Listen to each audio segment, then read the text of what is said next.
오늘은 투썸플레이스가 왜 소비자의 신뢰를 잃고 갱생 불가 판정을 받고 있는지에 대한 이야기입니다. 2025년 5월 온라인 커뮤니티에 한 장의 사진이 올라왔습니다. 투썸플레이스 케이크의 포장을 벗겨낸 모습이었는데 고가의 케이크 겉면에는 크림이 전혀 발라져 있지 않았습니다. 마치 미완성 제품을 받은 것처럼 보였습니다. 소비자들이 분노한 이유는 이것이 단순한 실수가 아니었기 때문입니다. 매년 반복되는 논란이었습니다. 한때 프리미엄 디저트 카페의 상징이었던 투썸플레이스는 지금 소비자들로부터 외면받고 있습니다. 가격은 계속 오르는데 품질은 오히려 떨어지고 있다는 비판이 쏟아지고 있습니다. 왜 투썸플레이스는 이런 선택을 하게 된 것일까요? 오늘은 그 씁쓸한 내막을 파헤쳐 보겠습니다.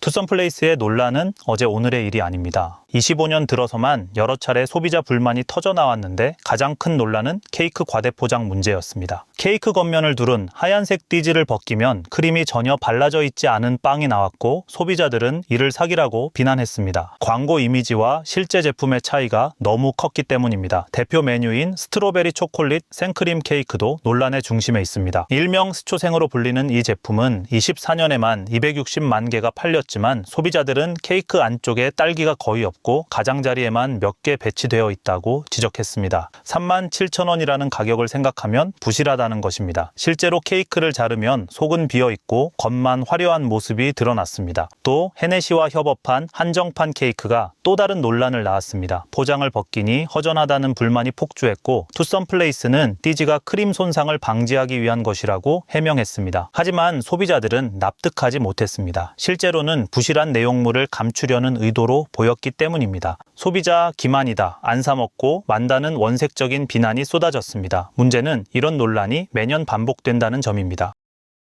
투썸플레이스는 2002년 CJ 푸드빌에 의해 시작되었습니다. 당시 한국의 커피 시장은 저가 커피와 고급 카페의 중간 지대가 비어 있었는데 스타벅스는 너무 비쌌고 일반 다방은 트렌디하지 않았습니다. 투썸플레이스는 이 틈새를 공략했습니다. 프리미엄 디저트 카페라는 콘셉트로 커피만이 아니라 케이크와 디저트에 집중하는 전략을 펼쳤습니다. 신촌 오거리 1호점을 시작으로 투썸플레이스는 천천히 영역을 넓혀갔습니다. 이 전략은 성공적이었습니다. 2000년대 중반부터 투썸플레이스는 빠르게 성장했고 2010년대 중반에는 국내 커피 시장에서 확고한 입지를 다졌습니다. 소비자들은 투썸의 케이크를 신뢰했습니다. 다른 프랜차이즈보다 가격이 비싸지만 그만한 가치가 있다고 생각했고 케이크 맛이 좋고 매장 분위기도 괜찮았습니다. 특별한 날에 가는 카페라는 이미지가 만들어졌습니다. CJ 푸드빌은 투썸플레이스를 알짜 자회사로 키웠습니다. 2017년에는 CJ 푸드빌이 투썸플레이스를 물적 분할해 독립법인으로 만들었는데 스타벅스의 독주를 막고 프리미엄 디저트 카페 이미지를 강화한다는 전략이었습니다. 당시만 해도 투썸플레이스는 성장 가도를 달리고 있었습니다. 브랜드 가치도 높았고 소비자 신뢰도 두터웠으며 CJ라는 대기업 배경도 신뢰감을 주었습니다. 하지만 이 신뢰는 곧 무너지기 시작합니다.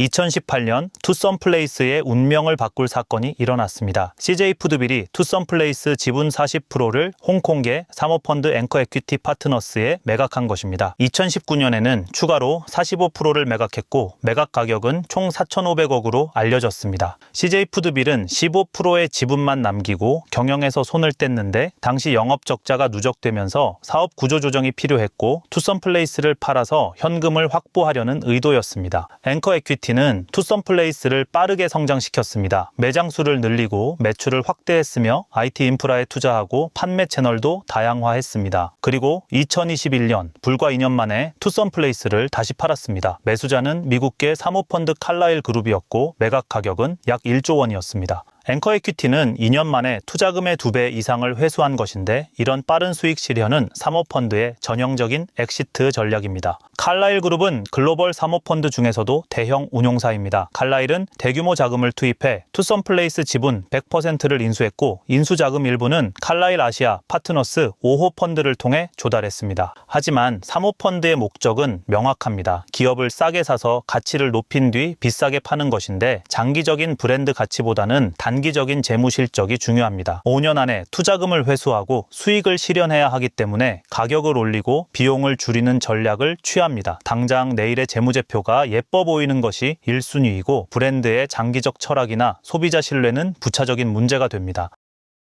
사모펀드가 주인이 된 후 투썸플레이스는 변했습니다. 가장 눈에 띄는 변화는 가격 인상이었는데 22년 1월 투썸플레이스는 9년 5개월 만에 음료 가격을 올렸습니다. 아메리카노와 카페라떼, 카라멜 마키아토 등 주요 메뉴 가격이 인상되었고 프라페는 더 많이 올랐습니다. 당시에는 원재료 가격 상승과 인건비 증가를 이유로 들었고 소비자들도 9년 만의 인상이었기 때문에 어느 정도 이해했습니다. 25년 3월에는 또 한 번 가격을 올렸습니다. 케이크와 커피, 음료 등 주요 품목의 가격이 평균 약 5% 인상되었는데 스초생 케이크를 비롯한 홀 케이크와 레귤러 사이즈 커피, 조각 케이크 가격이 모두 올랐습니다. 이번에는 소비자들의 반응이 달랐습니다. 3년 만에 또 가격을 올리는 것도 문제였지만 더 큰 문제가 있었습니다. 소비자들은 케이크의 품질이 오히려 떨어졌다고 느꼈는데 딸기는 줄고 크림은 부실해졌으며 포장은 화려해졌지만 내용물은 초라했습니다. 전형적인 원가 절감 전략이었습니다. 매출을 높이려면 가격을 올리고 이익을 높이려면 비용을 줄여야 하기 때문에 재료비를 낮추고 분량을 줄입니다. 겉보기는 똑같아 보이지만 속은 비어가는 것입니다. 소비자들은 이를 그리드플레이션이라고 불렀는데 탐욕과 인플레이션의 합성어입니다. 투썸플레이스는 23년과 24년 2년 연속 역대 최대 실적을 기록했습니다. 회사 입장에서는 성공적인 경영이었지만 소비자들은 배신감을 느꼈습니다. 실적이 좋은데도 품질은 떨어지고 가격만 오른다는 것입니다. 이런 모순된 상황이 소비자 분노를 키웠고 돈은 많이 버는데 왜 케이크는 부실해지냐는 질문이 쏟아졌습니다. 투썸플레이스의 문제는 소비자에게만 국한되지 않습니다. 가맹점주들도 어려움을 호소하고 있는데 24년 기준 투썸플레이스 가맹점의 평균 매출은 1,520만 원으로 전년도보다 약 8% 감소한 수치입니다. 본사는 역대 최대 실적을 올렸지만 개별 점주들의 매출은 오히려 줄어든 것입니다. 이런 괴리는 프랜차이즈 구조의 문제를 보여주는데 본사는 가맹점이 많을수록 로열티와 재료 공급으로 돈을 벌지만 개별 점포의 수익성은 보장되지 않습니다. 2022년 정보공개서 기준 차액 가맹금이 약 8%나 되었는데 본사는 재료를 공급하면서 배송만 하는데도 높은 마진을 챙긴다는 비판입니다. 할인 쿠폰을 본사가 발행하면서 그 차액을 가맹점이 부담하는 구조도 문제입니다. 소비자는 할인받지만 점주는 손해를 보는 시스템입니다. 근접 출점 문제도 심각합니다. 본사는 가맹점 수를 늘려야 매출이 올라가기 때문에 거리 제한 없이 매장을 출점하는데 기존 가맹점과 가까운 곳에 새 매장이 생기면 매출이 분산되고 점주들은 자기들끼리 경쟁하는 상황이 됩니다. 투썸플레이스 가맹점주들은 기자회견을 열고 본사에 배신감을 느낀다고 호소했으며 현재 베스킨라빈스, 굽네치킨, 투썸플레이스 등 프랜차이즈를 상대로 소송을 벌이고 있습니다. 2018년에는 투썸플레이스를 포함한 여러 프랜차이즈가 위생기준 위반으로 적발되기도 했습니다. 유통기한이 지난 제품을 사용하거나 위생적 취급 기준을 어긴 매장들이 있었는데 이런 문제가 발생하면 현장에서 욕을 먹는 것은 점주와 직원들입니다. 하지만 근본 원인은 본사의 과도한 수익 추구 구조에 있다는 지적이 나오는데 점주들은 이익을 내기 위해 재료를 줄이거나 위생을 소홀히 할 유인이 생깁니다. 투썸플레이스를 둘러싼 논쟁은 지금도 계속되고 있습니다. 소비자들은 온라인 커뮤니티와 SNS에서 투썸플레이스를 비판하며 케이크 사진을 올리고 속았다는 후기를 공유합니다. 별점 테러도 이어지는데 네이버, 카카오맵, 구글 리뷰에는 부정적인 평가가 쌓이고 있습니다. 한때 프리미엄 브랜드였던 투썸플레이스는 이제 부정적 이미지와 싸우고 있으며 매번 겉포장은 화려한데 실물은 기대에 못 미친다는 불만이 반복되고 협업 브랜드만 바뀌지 문제는 그대로라는 지적도 나옵니다. 투썸플레이스는 논란이 터질 때마다 사과문을 발표하며 앞으로 개선하겠다고 약속하고 매장 안내를 강화하겠다고 밝힙니다. 하지만 소비자들은 믿지 않는데 사과는 반복되지만 실제로 바뀌는 것은 없기 때문입니다. 업계에서는 투썸플레이스가 갱생 불가 상태에 이르렀다는 평가도 나옵니다. 브랜드 신뢰가 무너지면 회복하기 어려운데 특히 MZ세대는 한번 실망하면 쉽게 돌아오지 않습니다. SNS를 통해 부정적 경험이 빠르게 확산되는 시대입니다. 유튜버들도 투썸플레이스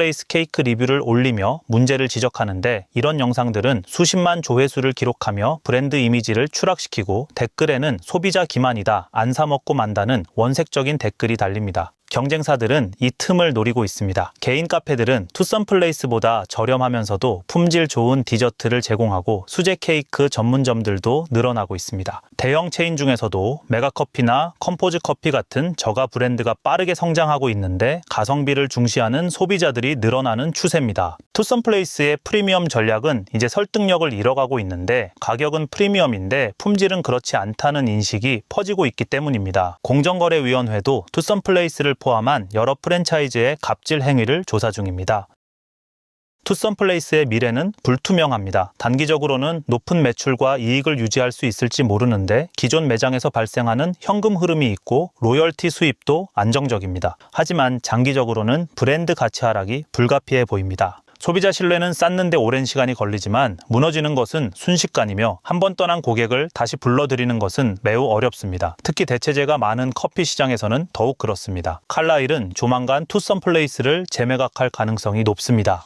투썸플레이스가 KFC 코리아 인수를 추진한다는 소식이 나왔는데 협상 과정에서 인수 주체가 칼라일에서 투썸플레이스로 바뀌면서 거래 구조가 변화했습니다. 이는 칼라일이 포트폴리오를 확대하는 전략으로 보이지만 투썸플레이스 자체의 재매각도 준비 중일 것이라는 관측이 지배적입니다. 유상감자를 통한 투자금 회수는 이미 시작되었으며 IPO 추진 가능성도 제기됩니다. 만약 재매각이 이루어진다면 새로운 주인은 투썸플레이스를 어떻게 경영할까요? 또 다른 사모펀드가 인수한다면 비슷한 패턴이 반복될 수 있고 전략적 투자자나 경영진 바이아웃 형태로 넘어간다면 변화의 가능성이 있을 것입니다. 소비자들은 이미 선택을 하기 시작했습니다. 투썸플레이스를 찾는 빈도를 줄이고 있으며 특별한 날에만 가던 곳에서 아예 가지 않는 곳으로 바뀌고 있습니다. 가맹점주들도 고민에 빠져 계약 갱신을 할 것인가 말 것인가를 저울질하고 있는데 본사 실적은 좋은데 개별 점포 매출은 떨어지는 상황입니다. 이런 구조가 지속된다면 가맹점 이탈도 늘어날 수 있습니다. 투썸플레이스는 지금 갈림길에 서 있지만 선택의 주도권은 사모펀드가 쥐고 있습니다.